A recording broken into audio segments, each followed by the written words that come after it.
যারা upper primary TET দিয়ে চলেছেন, তো আপার প্রাইমারি টেটের জন্য আজকের এই ক্লাসটা খুব গুরুত্বপূর্ণ হতে চলেছে। কারণ কেননা আপার প্রাইমারি টেটে কিন্তু আমরা এই ধরনের প্রশ্নগুলো দেখতে পাই। তো এই প্যাডাগজির যে প্রশ্নগুলো রয়েছে, এই প্যাডাগজির একটা ছোট্ট ক্লাস আজকে আমরা দিতে চলেছি। যারা আপার প্রাইমারি টেট দিতে চলেছেন, খুব ইম্পর্ট্যান্ট এই ক্লাসটা হতে চলেছে, ঠিক আছে। এবং এই ধরনের প্রশ্নগুলো আপনারা কিন্তু পরীক্ষায় আপনারা দেখতে পাবেন। তাই আমরা যে ক্লাসগুলো দিচ্ছি, আপনারা নিয়মিত যদি সবগুলো ক্লাস দেখতে থাকেন, তাহলে অবশ্যই আপনারা পরীক্ষায় একটা ভালো নম্বর আপনারা গেইন করতে পারবেন, ঠিক আছে। তো চলুন দেরি না করে আমরা আজকে মূল ক্লাসে চলে যাই। তো এবারে আমরা প্যাডাগজির কিছু প্রশ্ন ডিসকাস করব, সাথে থাকুন। তো প্রথম প্রশ্ন দেখুন, পূর্ব উত্তরপ্রদেশের কৈত্য হিন্দির সঙ্গে পশ্চিম উত্তরপ্রদেশের কৈত্য হিন্দির সামান্য পার্থক্য আছে।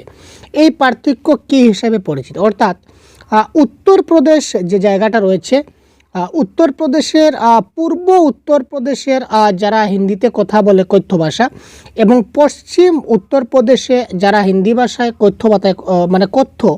মানে যারা হিন্দি ভাষায় যে কথাবার্তা বলে, এই দুই যে এক নম্বর হচ্ছে কি পূর্ব উত্তরপ্রদেশ, আরেকটা হচ্ছে পশ্চিম উত্তরপ্রদেশ। এই দুইটা প্রদেশের মধ্যে যারা হিন্দি ভাষায় কথা বলে, তাদের সেই হিন্দি ভাষার যে কথনের মধ্যে বা কথা বলার মধ্যে সামান্য একটা পার্থক্য আছে। তো এই পার্থক্যটা কী হিসাবে পরিচিত? হিন্দি ভাষার দুইটা উপভাষা, দুইটা ভিন্ন ভাষা, দুটি হিন্দি ভাষার একটি উপভাষার অন্তর্গত, দুটি কালক্রমে ভিন্ন ভাষা হয়ে উঠবে। তো কারেক্ট আনসার কী হতে পারে? আপনারা খুব তাড়াতাড়ি আমাদেরকে জানাবেন। তো এই ক্ষেত্রে আমরা একটা কথা বলেন, এখানে দেখুন, এখানে এটাও কিন্তু হিন্দি ভাষা, এটাও হিন্দি ভাষা, তাই দুইটি ভিন্ন ভাষা এটা আমরা বলতে পারি না, এটা ক্যান্সেল। আর দুইটা হিন্দি ভাষার একটা উপভাষা হয় না, ঠিক আছে। একটা হিন্দি ভাষার অনেকগুলো উপভাষা, অর্থাৎ একটা মেইন ভাষার অনেকগুলো উপভাষা হয়, আর একটা উপভাষায় অনেকগুলো মেইন ভাষা হয় না। যেমন ধরুন, যদি বলি আমি বাংলা ভাষা, তো বাংলা ভাষার কিন্তু অনেকগুলো উপভাষা আছে, ঠিক আছে, কিন্তু একটা উপভাষার অনেকগুলা মেইন ভাষা হয় না। ক্লিয়ার? সুতরাং এই অপশন নাম্বার 3টাও ক্যান্সেল। দুইটা কালক্রমে ভিন্ন ভাষা হয়ে উঠবে। এখানে ক্লিয়ার বলা আছে যে হিন্দি ভাষার কথা বলা হচ্ছে, তারা হিন্দিতে কথা বলে, তাই এখানে ভিন্ন ভাষা কি করে হয়ে উঠবে, এটা ক্যান্সেল। তো কারেক্ট আনসার হবে হিন্দি ভাষার দুটি উপভাষা। ক্লিয়ার? তো হিন্দি ভাষার দুইটি উপভাষা মানে অর্থাৎ সবাই কিন্তু পূর্ব উত্তরপ্রদেশ এবং পশ্চিম উত্তরপ্রদেশে যারা রয়েছে, সবাই কিন্তু হিন্দি ভাষায় কথা বলে, ঠিক আছে। একটু পার্থক্য, তার কেন পার্থক্য? কারণ তাদের উপভাষাগত দিক দিয়ে পার্থক্য রয়েছে। হিন্দি ভাষার দুইটা উপভাষা রয়েছে। ক্লিয়ার? নেক্সট প্রশ্ন আমরা দেখি, ভাষা শিখনের ব্যাপারে নিচের কোনটি সত্য নয়? Question number 17।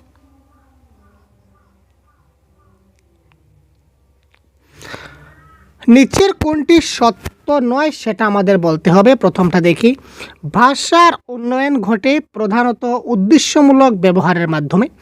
কথন, লিখন, আকৃতি প্রদান এবং বিচরণ শিখনের অন্তর্ভুক্ত। শিখন ঘটে ভাষার গঠন এবং নিয়মাবলী শিখনের মাধ্যমে। তারপর ভাষার ব্যবহার জ্ঞানাত্মক উন্নয়নের পূর্বশর্ত এবং তার পরিপোষক, ঠিক আছে ভাই। তো এবার দেখুন, ভাষার উন্নয়ন ঘটে। ভাষার উন্নয়ন কেন ঘটে? কারণ আমরা একটা ভাষা যে ব্যবহার করি তার একটা উদ্দেশ্য থাকে, তাই তো। তো উদ্দেশ্যমূলক ব্যবহারের জন্য আমরা ভাষা ব্যবহার করি, এটা ঠিক আছে, কারেক্ট। কিন্তু ভাষার মাধ্যমে আমরা যে শিক্ষাটা কিসের মাধ্যমে শিখি? আমরা কথনের মাধ্যমে শিখতে পারি, লিখনের মাধ্যমে শিখতে পারি, আকৃতির মাধ্যমে শিখতে পারি, বা মুভিংয়ের মাধ্যমে শিখতে পারি। এবং ভাষা যখন আমরা ভালো করে ব্যবহার করব, তখন আমাদের মধ্যে কী হবে? একটা কগনিটিভ ডেভেলপমেন্ট হবে। ক্লিয়ার? সুতরাং অপশন নাম্বার 1, 2 এবং 4 এটা তো কারেক্ট হয়ে গেল। তো এখানে বলেছে নিচের কোনটা সত্য নয়, তো 3টা কারেক্ট হলো, তার মানে অপশন নাম্বার 3টা সত্য নয়। শিখন ঘটে ভাষার গঠন এবং নিয়মাবলী শিখনের মাধ্যমে। তো আমরা যে ভাষাটা শিখব, সবসময় কি আমরা নিয়ম মেনে ভাষা শিখব? সবসময় কি ভাষার গঠনগত দিক দিয়ে ভাষা শিখব? না, সেরকম কোনো কথা নয়। সুতরাং এই অপশনটা আমাদের কারেক্ট আনসার হবে। উল্লেখিত কোন ভাষাগুলি ভারত সরকারের দ্বারা ধ্রুপদী ভাষা হিসাবে স্বীকৃতি দিয়েছে? তো এটা খুব গুরুত্বপূর্ণ। ধ্রুপদী ভাষাতে কিন্তু প্রশ্ন আসে, প্রত্যেক পরীক্ষায় আমরা দেখতে পাই। তো এই ক্ষেত্রে কারেক্ট আনসার জেনে রাখবেন, কোয়েশ্চন নাম্বার 18। এটা কারেক্ট আনসার হবে সংস্কৃত, তামিল, তেলেগু, কন্নড়, মালায়ালাম এবং ওড়িয়া। ঠিক আছে। তো মারাঠি ভাষাকে কিন্তু ধ্রুপদী ভাষা বলা হয় না, যার কারণে এটা হচ্ছে ক্যান্সেল। ঠিক আছে। তারপর আমাদের হিন্দি ভাষাকে আমরা ধ্রুপদী ভাষা বলতে পারছি না। তারপর যে ডোগরি ভাষা আছে এটাকে কিন্তু আমরা ধ্রুপদী ভাষা বলতে পারছি না, যার কারণে এই দুটো অপশনের কারেক্ট আনসার অপশন 4 সংস্কৃত, তামিল, তেলেগু, কন্নড়, মালায়ালম এবং ওড়িয়া ভাষা। ঠিক আছে। তো কোন কোন ভাষাকে ধ্রুপদী ভাষা বলা হয় সেটা নিয়ে কনসেপ্টের ক্লাসে পুরো ডিটেলস দেওয়া আছে, একটু দেখবেন। শিক্ষাক্ষেত্রে মাতৃভাষা ভিত্তিক বহুভাষিকতা বলতে কি বোঝায়? মাতৃভাষা ভিত্তিক বহুভাষিকতা, তো এটার অপশনগুলো আমরা এখানে দেখতে পাবো। এখানে অপশনগুলো রয়েছে। মাতৃভাষা ভিত্তিক বহুভাষা, মাতৃভাষা ভিত্তিক বহুভাষিকতা বলতে কি বোঝায়? তো মাতৃভাষা থাকবে, তার সঙ্গে বাকি ভাষাগুলো আমাদের শিখতে হবে, এটা হচ্ছে মুদ্রা কথা। তো এক্ষেত্রে কারেক্ট আনসার হবে শিক্ষার্থী স্কুলের পড়াশোনা মাতৃভাষার মাধ্যমে শুরু করে এবং এগিয়ে চলার সঙ্গে সঙ্গে আরও ভাষা যুক্ত করতে থাকে, এটাই হবে কারেক্ট আনসার। বাকি অপশনগুলো দেখি। শিক্ষার্থী সমস্ত বস্তুনিষ্ঠ বিষয় মাতৃভাষা শিখে ইংরেজি ভাষা মাধ্যমের দিকে অগ্রসর না। ইংরেজি ভাষা এখানে পার্টিকুলার কোনো ভাষার কথা বলা হচ্ছে না, মাল্টিল্যাঙ্গুয়েজ অনেক ভাষা, পার্টিকুলার ইংলিশ ভাষার কথা কিছু বলা হচ্ছে না। মাতৃভাষা ভিত্তিক বহু ভাষাবাদ, মানে মাতৃভাষা থাকবে সঙ্গে আর অনেকগুলো ভাষা থাকবে। তো এখানে মাতৃভাষার সঙ্গে ডাইরেক্ট ইংলিশকে কানেক্ট করে দিচ্ছে, বাকি অন্য ভাষাকে কিন্তু ইগনোর করা হচ্ছে, তাই এই অপশনটা হবে না। শিক্ষার্থী ভাষা হিসাবে মাতৃভাষা শিখে এগোনোর সঙ্গে সঙ্গে ইংরেজি ভাষা আবারও একটা পার্টিকুলার ভাষাতে ফোকাস করা হচ্ছে, এটা ক্যান্সেল। প্রথম শ্রেণী থেকে ইংরেজি শিখবে, এটা একদম ভুল। কারণ কি? কারণ শিক্ষার্থীরা প্রথমেই তার মাতৃভাষাটা শিখবে, প্রথম শ্রেণী থেকে সে মাতৃভাষা শিখবে, তাই এটা ক্যান্সেল। তো অপশন নাম্বার 1 এই ক্ষেত্রে হয়ে গেল কি কারেক্ট আনসার, কারণ শিক্ষার্থীরা স্কুলের পড়াশোনাগুলো মাতৃভাষার মাধ্যমে শুরু করবে এবং এগিয়ে চলার সঙ্গে সঙ্গে তারা আরও ভাষা যুক্ত করতে থাকবে। স্কুল শিক্ষা সম্পদ হিসাবে বহুভাষিকতা বলতে কি বোঝায়? রিসোর্স হিসাবে বহুভাষিকতা। ঠিক আছে। মাল্টিল্যাঙ্গুয়ালিজম অ্যাজ এ রিসোর্স যদি আমরা বলি তাহলে আমরা কি বলতে পারি? যত বেশি সংখ্যক সম্ভব ভাষা শেখানো, নমনীয় শিক্ষাক্ষেত্রে ভাষা নীতি অবলম্বন, শ্রেণীকক্ষে শিক্ষার্থীদের ভাষাগুলির ব্যবহার, এটিকে ক্লাসরুম শিক্ষার একটা পদ্ধতি। তো সম্পদ বলতে আমরা বুঝি শ্রেণীকক্ষে শিক্ষার্থীদের ভাষাগুলির ব্যবহার, কারণ সম্পদকে আমরা কি করি? সম্পদকে আমরা কী করি? আমরা ব্যবহার করি। তাই শ্রেণীকক্ষে শিক্ষার্থীদের যদি ভাষাগুলো আমরা ব্যবহার করি তো পরবর্তী সময় এটাও কিন্তু একটা শিক্ষার্থীর সম্পদ হিসাবে দাঁড়াবে। কারণ কেন না? কারণ আমরা যত ভালো করে জিনিসটা শিখব, যত ভালো করে জিনিসটা বুঝবো, যেমন আমি যে আজকে জ্ঞান অর্জন করেছি সেটা কিন্তু আমার একটা সম্পদ। আপনি যে জ্ঞান অর্জন করেছেন এটা কিন্তু আপনার একটা সম্পদ, যে সম্পদটা কেউ কখনো কী করতে পারে না, চুরি করে নিয়ে যেতে পারে না। আপনার জ্ঞান কিন্তু কেউ কোনোদিন নিতে পারবে না, আপনার শিক্ষা কেউ কোনোদিন চুরি করতে পারবে না, এটা হচ্ছে মহান সম্পদ। তো আপনি যদি এই শিক্ষাটাকে যদি কার্যক্ষেত্রে ব্যবহার করতে না পারেন, এই ভাষাগুলোর ব্যবহার করতে না পারেন, শিক্ষাটাকে যদি আপনি ব্যবহারযোগ্য করে নিতে না পারেন, তাহলে এই শিক্ষা কোনো কাজের নয়। সুতরাং option number 3 is the right answer of this question. শিশু যখন একটি নতুন ভাষা শিখে তখন সে সেই ভাষায় কথা বলা এবং ভাষাটিকে ব্যবহার করার জন্য কিছু সময় নেয়। এই সময় পর্বটা কী নামে পরিচিত? Question number 21। একটা নতুন ভাষা যখন একটা শিশু শিখে নেবে এবং তখন সে সেই ভাষায় কথা বলতে চাইবে, বলতে গেলে সে মানে একটু চিন্তা করবে যে এবার সে কী বলতে চাইছে, একটু সময় নেবে। সে যখন বলতে গেলে সে কিছুটা কী করবে, আপনার কাছ থেকে একটু সময় নেবে, একটু সময় সাইলেন্ট থাকবে, তারপর সে বলবে। তো এই পর্বটিকে কী বলা হবে? সাইলেন্ট পিরিয়ড বা নীরব পর্ব বলতে পারে। এই যে সে যে একটা গ্যাপ নেবে, সে কিছুটা বলবে, বলার আগে কিছু একটা ভাববে বা চিন্তা করবে, এই সময় সে কী করে চুপচাপ থাকবে, তো এই সময়টাকে বলা হবে নীরব পর্ব।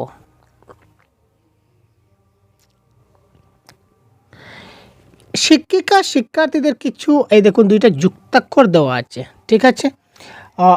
আমরা যদি বলি দন্ত ন এবং ট দিয়ে একটা যুক্তাক্ষর, আর মধ্যাহ্ন এবং একটা ড দিয়ে একটা যুক্তাক্ষর। এই যুক্তাক্ষর যুক্ত শব্দ যেমন ঘণ্ট, মুন্ড ইত্যাদি দিলেন এবং সেগুলিকে ঠিকমতো উচ্চারণ করতে বললেন। এই যুক্তাক্ষর বিশিষ্ট শব্দ তিনি উচ্চারণ করতে বললেন। এই যে শব্দ জোড়াকে কী বলে? ঘণ্ট, মুন্ড, অর্থাৎ একটা ভিন্ন যুক্তাক্ষর বিশিষ্ট শব্দ। এই শব্দ জোড়াকে আমরা কী বলতে পারি? এটাকে দেখুন ঘণ্টর সঙ্গে মুন্ড, সেটা মানে আমরা যদি বলি রাইমস ওয়ার্ড, তো রাইমসগত দিক দিয়ে কিছু মিলছে, মোটেই মিলছে না। আমরা কিছু তুলনাও এখানে বুঝতে পারছি না, কোনো অপোজিটও বুঝতে পারছি না, কোনো কম্পারেবলও তুলনাও কিছু বোঝা যাচ্ছে না। সুতরাং এটা হচ্ছে বিষম জড়, কারণ একটার সঙ্গে একটা কোনো সম্পর্ক নাই। ঘন্টের সঙ্গে মুন্ডর কিসের সম্পর্ক? সম্পর্ক আছে? মোটেই না। গৌরব রাস্কিন বল্ডের গল্প পড়তে ভালোবাসে এবং সময় পেলেই তার লেখা গল্প পড়ে। এই পড়া বা পঠনটিকে কি বলা হয়? সে কিন্তু গল্প সে মনের আনন্দে পড়ে এবং গল্প পড়তে ভালোবাসে, যার কারণে সে গল্প পড়ে। এই যে পড়া, এই পড়াকে কি বলা হয়? Question number 23। সে খুব মনোযোগ, সে বিন্দাস গল্প পড়ছে, তার মানে সেটা কি? এক্সটেন্সিভ রিডিং, ব্যাপক পাঠ। সে গল্প সময় পেলেই সে গল্প, তার লেখা গল্প পড়ে। সময় পেলেই সে কী করে? গল্প পড়া শুরু করে দেয়, মানে সে খুব আনন্দ পায়, অর্থাৎ এক্সটেন্সিভ রিডিং। ক্লিয়ার? আনন্দের সহিত যেটা করা হয় সেটাকে আমরা এক্সটেন্সিভ রিডিং বলতে পারি। তারপর দেখি, নিচের কোনটি মিথস্ক্রিয়া তত্ত্ব প্রকল্প করে না, অর্থাৎ ইন্টারেকশন হাইপোথেসিসের অন্তর্ভুক্ত নয়। মিথস্ক্রিয়া তত্ত্ব, মিথস্ক্রিয়া মানে এই যে সামাজিক মিলামিশা, এই মিলামিশার সঙ্গে কানেক্টেড নয় কোনটা? Question number 24। নির্বাচিত বিষয়ের উপর দলগত কার্য। আচ্ছা, দলগত মানে সবাই মিলে কাজ করবে। তো সবাই মিলে যখন কাজ করবে তখন তো মিথস্ক্রিয়া হবে, মানে একে অপরের সঙ্গে ইন্টারেকশন হবে, তার মানে এটা তো হবে। আমরা বলেছি করে না, অর্থাৎ নেগেটিভটা বের করতে হবে। শিক্ষার্থীদের আপোষে আলোচনার সুযোগ সুবিধাকে সমর্থন করা। তো আলাপ আলোচনা, এটা আলাপ হবে। তো তারা আলাপ আলোচনা যখনই করবে তখন তো তারা কী করবে? একজনের সঙ্গে আরেকজন আলোচনা করবে, তার মানে ইন্টারাকশন তো হবেই, একজনের সঙ্গে আরেকজনের কথাবার্তা হবে। দলগত কাজ, আবার বলেছে দলগত কাজ। দলগত কাজ বা পিয়ার ওয়ার্ক যখনই হবে তখন কী হবে? এটা তো মিথস্ক্রিয়া হবে, একে অপরের সঙ্গে তো সংযোগ রাখতে হবে। শিক্ষক প্রদত্ত ভাষণ এবং শ্রুতি লিখন কর্ম, ইয়েস, এটা হবে কারেক্ট আনসার। এই ক্ষেত্রে কিন্তু আমাদের মিথস্ক্রিয়া তত্ত্ব হয় না, অর্থাৎ একজনের সঙ্গে আরেকজনের ইন্টারাকশন হয় না। শিক্ষক প্রদত্ত ভাষণ, শিক্ষক কী করছেন? স্টেজে উঠেছেন, তিনি এক নাগারে ভাষণ দিতে চলেছেন, অর্থাৎ একদমই ভাব টিচার সেন্ট্রিক হয়ে গেল। এবং শ্রুতি লেখন, শিক্ষক বললেন এবং ছাত্ররা, শিক্ষক তিনি বলতে যাচ্ছেন, ছাত্ররা লিখতে যাচ্ছে। এবারে কেউ কারোর সঙ্গে কোনো কথা বলছে না, সুতরাং এটা কোনো ইন্টারাকশন হচ্ছে না। সুতরাং নিচের কোন অপশনে ইন্টারাকশন হয় না বলেছে? তো এই যে শিক্ষক প্রদত্ত ভাষণ এবং শ্রুতিলিখন কর্মতে কোনো ইন্টারাকশন হয় না। নিচের কোনটি শিক্ষার্থীদের পঠন দক্ষতা উন্নয়নের লক্ষ্য নয়? তো লক্ষ্য নয় বলেছে, আমাদের দেখতে হবে কোনগুলা পঠন দক্ষতার লক্ষ্য। পঠন দক্ষতা, শ্রবণ দক্ষতা, কথন দক্ষতা, লিখন দক্ষতাকে, এগুলো পুরো ডিটেলস আমরা আলোচনা করেছি, আপনাদের দেখতে হবে। পঠন মানে রিডিং, পড়ার সময় প্রতীয়মানতা তৈরি হওয়া, পূর্ব অভিজ্ঞতার সঙ্গে সংশ্লিষ্ট পাঠটিকে যুক্ত করতে পারা, ভাষা খণ্ডসমূহ এবং শব্দাবলীর অর্থ বুঝতে পারা, শিক্ষকের পড়ার সঙ্গে সঙ্গে পুনরাবৃত্ত স্বরূপ পাঠ করা। তো শিক্ষকের সঙ্গে সঙ্গে আমরা কিন্তু যদি পড়ি তাহলে সেই পড়াকে আমরা রিডিং বলতে পারি। এটা কারণ কি দেখুন, কারণ সেটা কপি হয়ে যায়। কোয়েশ্চন অফ 4 যদি বলি, এটা একটা এক ধরনের কপি, অর্থাৎ এক ধরনের নকল করা আমরা বলতে পারি।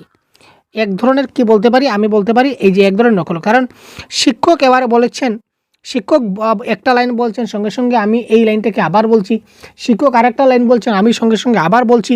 সুতরাং এটা একটু পরে কিন্তু সেটা আমি ভুলে যাওয়ার সম্ভাবনা আছে। আর পঠন দক্ষতা মানে রিডিং। তো রিডিংটা আসলে কি? আমরা সবাই জানি যে রিডিং মানে কি? রিডিং মানে পড়া। আমি এই যে এখানে যা যা রয়েছে সবগুলো আমি দেখে দেখে পড়ে নিলাম, রিডিং হয়ে গেল, কিন্তু আসলে না ভাই। প্যাডাগজিক্যাল অর্থে কিন্তু রিডিংয়ের মিনিংটা হচ্ছে একটু আলাদা, ব্যতিক্রম। কীরকম? যখন আমরা কোনো কিছু রিডিং করব তো দেখতে হবে যে রিডিং মানে কি? Reading with understanding.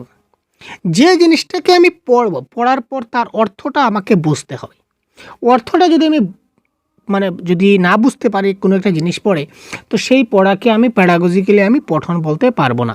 তো শিক্ষকের পড়ার সঙ্গে সঙ্গে যদি পুনরাবৃত্ত স্বরূপ পাঠ করি তাহলে সেটা আমি, তার অর্থ কিচ্ছু আমি হয়তো নাও বুঝতে পারি, আমি শুধু পড়তে, কিন্তু বাকিগুলোতে আমার এখানেও কিন্তু পড়ার সময় আমার অর্থ হচ্ছে পূর্ব অভিজ্ঞতার সঙ্গে পাঠ যুক্ত হবে, মানে একটা রিলেটেড আছে আমার অর্থ আন্ডারস্ট্যান্ডিংয়ের ক্ষেত্রে। এবং এখানে শব্দগুলি অর্থ বুঝতে পারা ডাইরেক্ট লেখা আছে, তাহলে এই তিনটা হবে না। এই তিনটা হচ্ছে ভাষা উন্নয়নের লক্ষ্য, পঠন দক্ষতা উন্নয়নের লক্ষ্য, কিন্তু 4 নম্বরটা আমার লক্ষ্য নয়।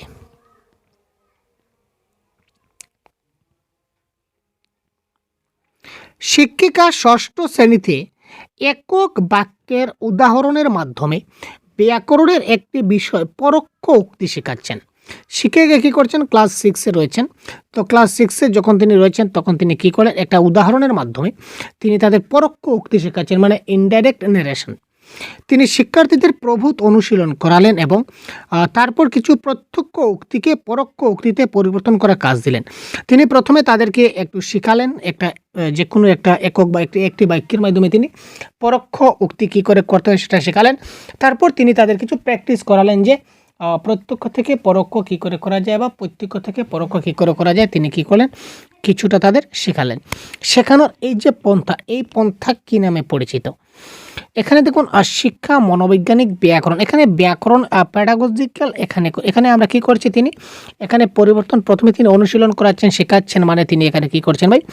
উপস্থাপন, অনুশীলন এবং উৎপাদন, প্রেজেন্ট, প্র্যাকটিস অ্যান্ড প্রডিউস এখানে করছেন। প্রথমে তিনি কি করলেন? একটা বিষয় উপস্থাপন করলেন, একটা বাক্য দিয়ে তিনি জিনিসটাকে উপস্থাপন করলেন। তারপর তিনি অনুশীলন করালেন, মানে প্র্যাকটিস করালেন, এবং তারপর তিনি পরিবর্তন করার কাজ দিলেন যে তোমরা এবার নিজে থেকে করো। অর্থাৎ তিনি বাচ্চাদের মধ্যে যে উৎপাদনশীলতা এবং প্রডিউস করার ক্ষমতা এটা আছে কিনা না এটা দেখতে চাইলেন। সুতরাং অপশন নাম্বার 4 এই ক্ষেত্রে হয়ে গেল আমাদের কি কারেক্ট আনসার। একজন শিক্ষিকা বর্ষাকালীন প্রতিরোধমূলক ব্যবস্থা গ্রহণ বিষয়ে পৌর সংস্থা প্রচারিত একটি পুস্তিকা দেখলেন। তিনি তার বিভিন্ন কর্মবার বা টাস্কের মাধ্যমে সেই পুস্তিকাটিকে পড়ুয়াদের পঠন এবং শব্দভাণ্ডার শেখানোর জন্য ব্যবহার করলেন। এখানে এই পুস্তিকাটিকে কী বলা হয়?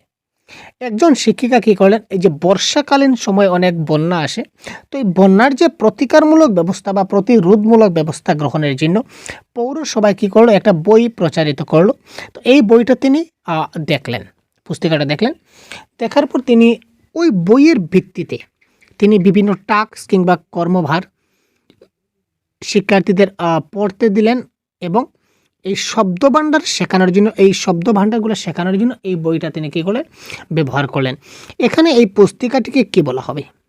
Question number 27। এটাকে বলা হয় অথেন্টিক ম্যাটেরিয়াল। এটা কী বলবো?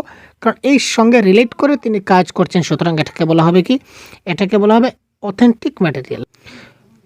কারণ এই ম্যাটেরিয়ালের মাধ্যমে তিনি কি করলেন? তিনি বাচ্চাদেরকে একটা মানে বাস্তব জিনিসে শেখাবার চেষ্টা করছেন। সুতরাং এটাকে বলা হবে অথেন্টিক ম্যাটেরিয়াল। কারণ এই ধরনের ম্যাটেরিয়াল, যে ধরনের ম্যাটেরিয়ালস মাধ্যমে ডাইরেক্ট আমরা সরাসরি শিশুদের শব্দভাণ্ডার শেখাতে পারি বা মানে পরিস্থিতির সঙ্গে রিলেট করে আমরা যে পরিস্থিতিতে যা ব্যবহার করা দরকার, এই পরিস্থিতিতে যদি এটা ব্যবহার করি তো এটাকে বলা হবে কি? অথেন্টিক ম্যাটেরিয়াল আমরা বলতে পারি। তারপর কোয়েশ্চন নাম্বার 28 কে বলেছে সপ্তম শ্রেণীর একজন শিক্ষিকা তার পড়ুয়াদের কয়েকটি দলে বিভক্ত হয়ে এমন কয়েকটি থিম বা বিষয়বস্তু নির্বাচন করতে বললেন। একজন শিক্ষিকা কী করলেন? তার পড়ুয়াদের কয়েকটা দলে ভাগ করলেন এবং দলে ভাগ করে তিনি কয়েকটা বিষয়বস্তু নির্বাচন করতে বলেন, যেগুলির মাধ্যমে তারা তাদের শহর এবং শহরের চারপাশটাকে গভীরভাবে চিনে নেওয়ার জন্য তথ্য সংগ্রহ করবে। দলের মধ্যে সেইগুলি নিয়ে তারা আলোচনা করবে এবং শেষে একটা প্রতিবেদন বা রিপোর্ট লিখবে। ক্লিয়ার? এই কার্যকে কি বলা হবে? তিনি প্রথমে তাদের কী করলেন? প্রথমে তাদের কয়েকটা দলে ভাগ করলেন। প্রথমে তিনি শিক্ষক কী করলেন? কয়েকটা দলে ভাগ করে নিলেন। দলে ভাগ করার পর কয়েকটা থিম বা কয়েকটা বিষয়বস্তু, মানে যে দল, এক এক দলকে এক একটা বিষয় দিয়ে দিলেন, এক একটা কন্টেন্ট, এক একটা কনসেপ্ট যেটা বলতে পারি, এক একটা থিম এক এক দলকে ভাগ করে দিলেন। তারা তাদের শহর এবং শহরের চারপাশটাকে গভীরভাবে চিনে নেওয়ার জন্য তথ্য সংগ্রহ করবে এবং সেগুলি দলের মধ্যে তারা আলোচনা করবে এবং শেষে একটা প্রতিবেদন কিংবা রিপোর্ট লিখবে এই বিষয়গুলো নিয়ে। তো এই যে কাজ, এই কাজটাকে কি বলা হবে? এটাকে আমরা বলতে পারি এটা হচ্ছে প্রজেক্ট ওয়ার্ক। কারণ এখানে কি করতে হবে? কিছু ডাটা কালেকশন করতে হবে, তারপর সবাই মিলে মিলেমিশা করতে হবে, সবাই মিলে একটু জিনিসটাকে ভালো করে গুছিয়ে দেখতে হবে, তারপর একটা প্রতিবেদন রিপোর্ট লিখতে হবে। তো এই ধরনের কাজ কোথায় হয়? যখন এই প্রজেক্ট ওয়ার্ক হয় তখনই এই ধরনের কাজ আমাদের করতে হয়। নিচের কোনটিকে পোর্টফোলিও মূল্যায়ন বলা হবে? পোর্টফোলিও মূল্যায়ন কোনটিকে বলা হবে আমাদের একবার দেখতে হবে। শিক্ষার্থীদের সামগ্রিক মূল্যায়নের উদ্দেশ্যে তাদের বিভিন্ন শিখন নমুনা সংগ্রহ এবং নথিভুক্তকরণ।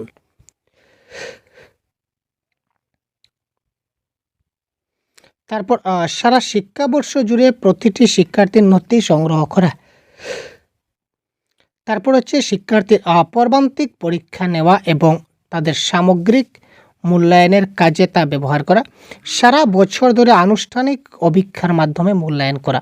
তো পোর্টফোলিও মূল্যায়ন কোনটি? কোয়েশ্চন নম্বর 29। এখানে দেখুন, সামগ্রিক মূল্যায়ন শুধুমাত্র সামগ্রিক মূল্যায়নে ব্যবহার করবে এবং পোর্টফোলিও মূল্যায়ন যে সামগ্রিক মূল্যায়ন ব্যবহার করা তেমন হয় না।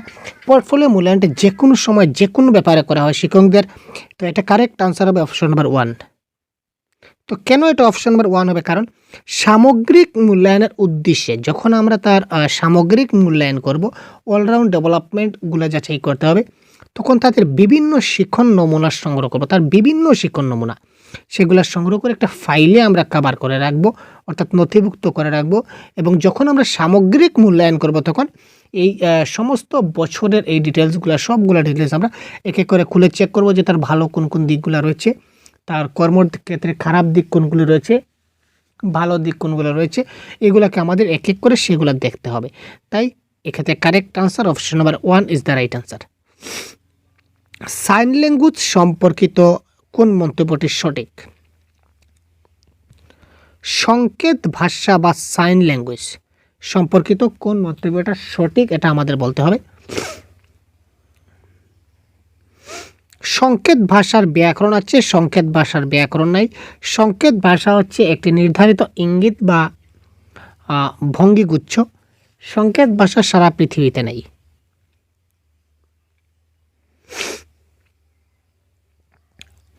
সংকেত ভাষা এখানে ইঙ্গিতটা ঠিক আছে, কিন্তু এখানে বলেছে নির্ধারিত ইঙ্গিত, মানে একটা ইঙ্গিত। এটা একটা ইঙ্গিত নয় ভাই, অনেক ইঙ্গিত আছে, তাই না? বিভিন্ন ইঙ্গিতে আমরা বিভিন্ন আকার ভঙ্গিতে বিভিন্নভাবে আমরা দেখাতে পারি সংকেতের মাধ্যমে। তাই সুতরাং এটা হচ্ছে না। সংকেত ভাষা সারা পৃথিবীতে এক, সেটা কোনো কথা নয়। তো একটা কারেক্ট আনসার আমাদের হবে সংকেত ভাষারও কিন্তু একটা ব্যাকরণ আছে, ঠিক আছে না? তো কী করে ব্যাকরণ আছে সেটা কনসেপ্টের ক্লাসে আমরা বলে দিয়েছি, আপনারা কাইন্ডলি দেখে নেবেন কনসেপ্ট ক্লাসগুলো দেখে না থাকলে। আর যদি তাও আপনারা পাননি তাহলে অবশ্যই আমাদের বলবেন, আমরা লিঙ্ক দিয়ে দেবো, নতুবা আমরা পরবর্তী ক্লাসে আমরা আলোচনা করব, ঠিক আছে? তো এই আজকের 15টা কোয়েশ্চন খুব সহজভাবে আমরা আজকে আপনাদের সলভ করলাম, ঠিক আছে? তো এই ধরনের ক্লাস আপনারা আমাদের সহজগুরু ইউটিউব চ্যানেলে আপনারা পেয়ে যাবেন। এই স্ক্যানারটি স্ক্যান করলে আপনারা ইউটিউবে চলে যাবেন, নতুবা দেখতে পাচ্ছেন আপনারা এখানে আপনারা আমাদের সহজগুরু প্লে স্টোরে অ্যাভেলেবল আছে। প্লে স্টোর থেকে আপনারা আমাদের সহজগুরু অ্যাপটা ডাউনলোড করতে পারেন। ডাউনলোড করে আপনারা ক্লাসের পিডিএফগুলো আপনারা আমাদের কোর্সে জয়েন হয়ে আপনারা পেতে পারেন। ক্লিয়ার? বিস্তারিত জানতে অবশ্যই কমেন্ট বক্সে জানাবেন। ধন্যবাদ। পরবর্তী ক্লাসে আবার কথা বলবো। জয় হিন্দ।